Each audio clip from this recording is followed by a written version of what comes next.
Warning. Our YouTube channel and its videos may contain scenes, language, and content that may not be appropriate for all audiences.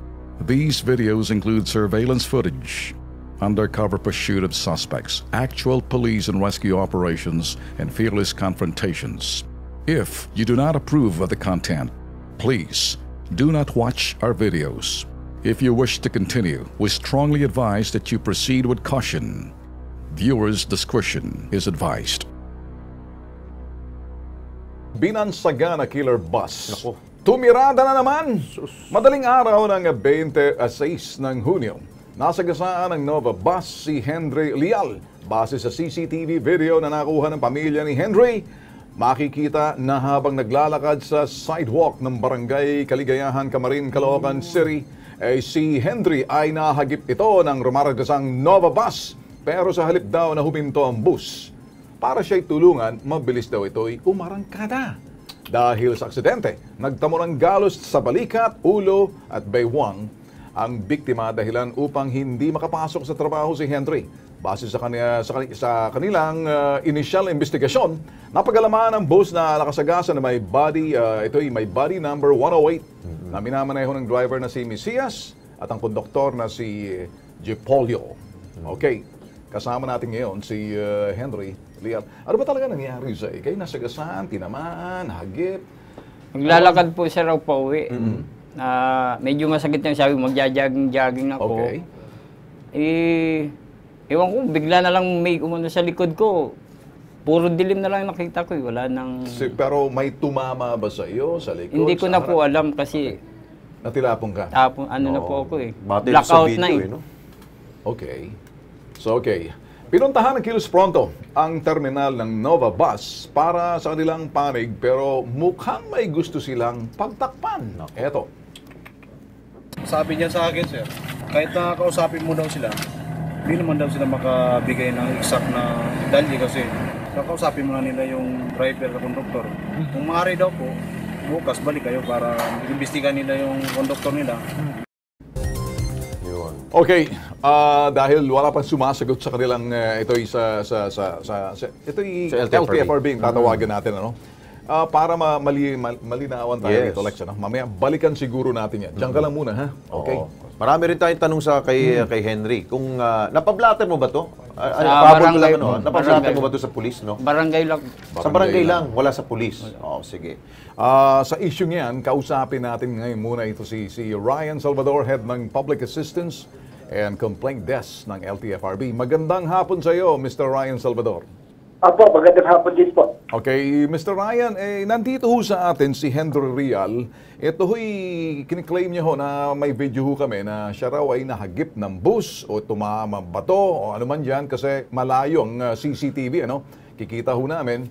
Nova Bus, parang tinakbuhan siya or nakita ba o hindi siya nakita? Ba siya natilapon na lang ho siya ang gusto lang ho sana namin, boss, baka kasi hindi pa ho nakaabot sa sa pamunuan mismo ng Nova Bus, pero nag-report ka na sa barangay, no? Sa barangay, dito ho kasi, pag mga ganitong klaseng disgrasya, Nova Bus ho to Hindi kilala ho ang Nova Bus pagdating ho sa mga aksidente at saka mga infraction ho sa LTFRB. Apo. Ano ho pwedeng magawa ho natin dito, sir, para mapanood nyo yung video mismo?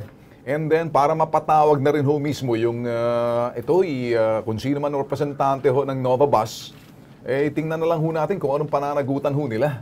Kasi nakikita ko sa video. Kaya suggest po, sir, na mai-coordinate po sa amin yung pong complainant, yes, including the videos, okay, para po at the same time, we can raise it to our legal division immediately at for appropriate action po. At may set din po yung for hearing pagkaroon po ng resolution regarding the said violation. Alright.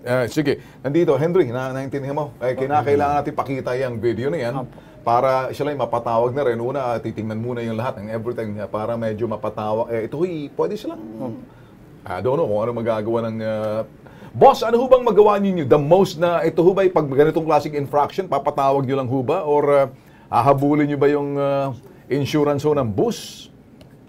Kung meron po tayong involved na physical injury, pinapaliwanag po nating hearing officer yan. Hello pa? Yeah. Okay. Yes, pinapatawag po namin ng operator At the same time, kinukuha rin natin ang testimony ng complainant regarding sa nangyaring insidente. Then from there, meron po tayong guidelines which is 2011-004 Okay. sa mga violation, including the insurance kung involved po na injury on the part of the complainant po. Well, ipagpagkaubayan na ho namin sa inyo ho, ng Kilos Pronto.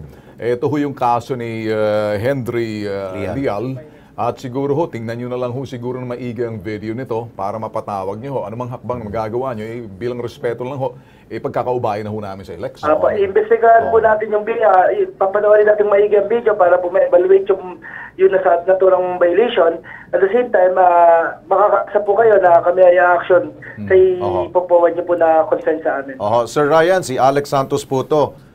Si Henry kasi baka gusto kasi ho niya magpa-check up dahil yung iniinda po niya sakit sa kanyang batok dahil doon po yung tinamaan Ano po, mas advisable na po na mag-check up po siya sa nangyaring insidente para at the same time, isa din po yan sa magiging mai-discuss na po during the hearing kapag isinet po siya ng hearing sa magiging pananagutan o liability ng operator regarding critical injury po. Okay. Thank you, Mr. Ryan Salvador. Maraming salamat. Sasamahan na lang ho namin sa inyo. Ito hong nagko-complain na si Henry Lial. Nang sa ganun bahala na ho kayo. Okay, Henry, okay sa'yo? Mas maganda, samahan ka namin para makita nila lahat ng mga bagay na magagawa nila doon. Kung insurance man yan, ay maaaring pangkisan nila o namang mga infractions pa. At least na iparating na natin sa LTFRB. So, thank you, Henry. Samahan ka namin ha. Apo. Hindi yung pupunta lang dito tapos nire-refer namin. Hindi ganun Kilos Pronto ha. Talagang Susubaybayan. Susubaybayan namin. Yes. Okay.